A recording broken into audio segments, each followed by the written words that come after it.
ಅರಂತೋಡು ಗ್ರಾಮದ ಪೆತ್ತಾಜಿ ಶಾಲೆಯಲ್ಲಿದ್ದೇನೆ. ನಿಮಗೆ ಗೊತ್ತಿರ್ಬೋದು, ಈ ಶಾಲೆ ಈ ವರ್ಷದಿಂದ ಮುಚ್ಚಿದೆ. ಕಾರಣ ಅಂತೇಳಿದರೆ ಮಕ್ಕಳಿಲ್ಲ ಅಂತೇಳುವ ಸಮಸ್ಯೆ. ಈ ಮಕ್ಕಳಿಲ್ಲ ಅಂತೇಳಿದರೆ ಕಳೆದ ಸಾಲಿನಲ್ಲಿ ಇದು ಕಿರಿಯ ಪ್ರಾಥಮಿಕ ಶಾಲೆ. ಇದು ಕಳೆದ ಸಲ 5ನೇ ಕ್ಲಾಸಲ್ಲಿ 3 ಮಕ್ಕಳಿದ್ದರು, 3ನೇ ಕ್ಲಾಸಲ್ಲಿ 1 ಮಕ್ಕಳು, 4ನೇ ಕ್ಲಾಸಲ್ಲಿ 1 ಮಕ್ಕಳಿದ್ದರು. 5ನೇ ಕ್ಲಾಸಲ್ಲಿದ್ದ ಮಕ್ಕಳು 3 ಮಕ್ಕಳು ಇನ್ನೊಂದು ಶಾಲೆಗೆ ಹೋಗುವಾಗ ಬಾಕಿ ಉಳಿದಿರುವಂಥದ್ದು 2 ಮಕ್ಕಳು. ಆದ ಕಾರಣ 2 ಮಕ್ಕಳಿಗಾಗಿ ಶಾಲೆ ನಡೆಸಲಿಕ್ಕೆ ಆಗುವುದಿಲ್ಲ ಅಂತೇಳಿ ಶಾಲೆಯನ್ನು ಮುಚ್ಚಿದ್ದಾರೆ. ಮತ್ತು ಕಳೆದ ಸಲ ಶಿಕ್ಷಕರ ಸಂಖ್ಯೆ ಒಬ್ಬರು ಮಾತ್ರ ಇದ್ದದ್ದು.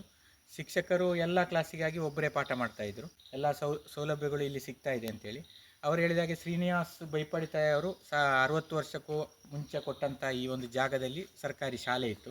ದಾನಿಗಳು 1926 ರೂಪಾಯಿ ಅಂದಿನ ಕಾಲದಲ್ಲಿ ಕೊಟ್ಟ ಚಿತ್ರ. ಹೇಳ್ಕೊಳ್ಳೋಕ್ಕೆ ದೊಡ್ಡ ಸಮಸ್ಯೆ ಇಲ್ಲ ಅಂತೇಳಿ ಊರಿನವರೇ ಹೇಳ್ತಾ ಇದ್ದಾರೆ. ಈ ಶಾಲೆಗೆ 1.5 ಎಕರೆಯಷ್ಟು ಸ್ಥಳ ಇದೆ, ಸೌಕರ್ಯನೂ ಪರವಾಗಿಲ್ಲ. ನಮ್ಮ ಶ್ರೀನಿವಾಸ ಬೈಪಾಡಿತಾಯರು ಜಾಗ ಕೊಟ್ಟಿದ್ದಾರೆ. ಈಗ ಇತ್ತೀಚೆಗೆ ಒಂದು 2-3 ವರ್ಷದಿಂದ ಮಕ್ಕಳ ಸಂಖ್ಯೆ ಕಡಿಮೆಯಾಗಿ ಇವತ್ತು ಈ ವರ್ಷದಿಂದ ಇದು ಮುಚ್ಚಿದೆ ಶಾಲೆ. ಈಗ ಜೂನಿಂದ ಮಕ್ಕಳಿಲ್ಲ, ಮಕ್ಕಳ ತೊಡಿಕ ನಾರಂತೋಡು ಅಂತೇಳಿ ಸೇರಿದರು. ಸುತ್ತಮುತ್ತಲು ಯಾರು ಮಕ್ಕಳಿಲ್ಲ ಅಂತೇಳಿ ಒಂದು ಮುಚ್ಚಿದ್ದಾರೆ. ಅಷ್ಟೇ. ಸೌಲಭ್ಯ ಎಲ್ಲ ಸೌಲಭ್ಯ, ಸರ್ಕಾರ ಸೌಲಭ್ಯ ಎಲ್ಲ ಬಂದಿದೆ.